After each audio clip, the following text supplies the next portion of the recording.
કાન ખોલીને સાંભળી લો. આવતીકાલે વિભાગ ઈ એટલે કે 5 માર્ક્સના જે સેક્શનની અંદર છે એ 5 માર્ક્સમાં સાટા પ્રથા શરૂઆત જ કરી આપણે. પહેલો ક્વેશ્ચન છે સાટા પ્રથા. આ સાટા પ્રથાનો અર્થ આપી, સાટા પ્રથાની મર્યાદાઓ સમજાવો.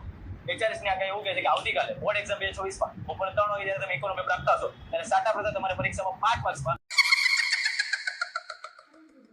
હશે જ. આ HRS ની આગાહી છે. ભારતમાં કૃષિની વર્તમાન સ્થિતિ, અત્યારની સ્થિતિ કેવી છે ભારતમાં કૃષિની એ જણાવો. વસ્તી નિયંત્રણના ઉપાયોની વિગતવાર સમજૂતી આપો. વસ્તી નિયંત્રણના ઉપાયોની વિગતવાર સમજૂતી આપો. 5 માર્ક્સનો સવાલ છે. 5મો સવાલ છે ને હું હાઇલાઇટ કરું છું. વિચારો, આંતરિક વેપાર અને વિદેશ વેપાર વચ્ચેનો તફાવત.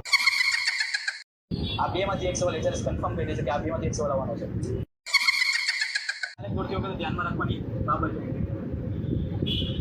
HRS તમને એવું કહે છે કે બોર્ડ 2024 ની આ વખતની એક્ઝામમાં 3 માર્ક્સમાં તમને ચેપ્ટર નંબર 1 નો આ સવાલ આકૃતિ અને આલેખ દોરતી વખતે ધ્યાનમાં રાખવાની બાબતો 100%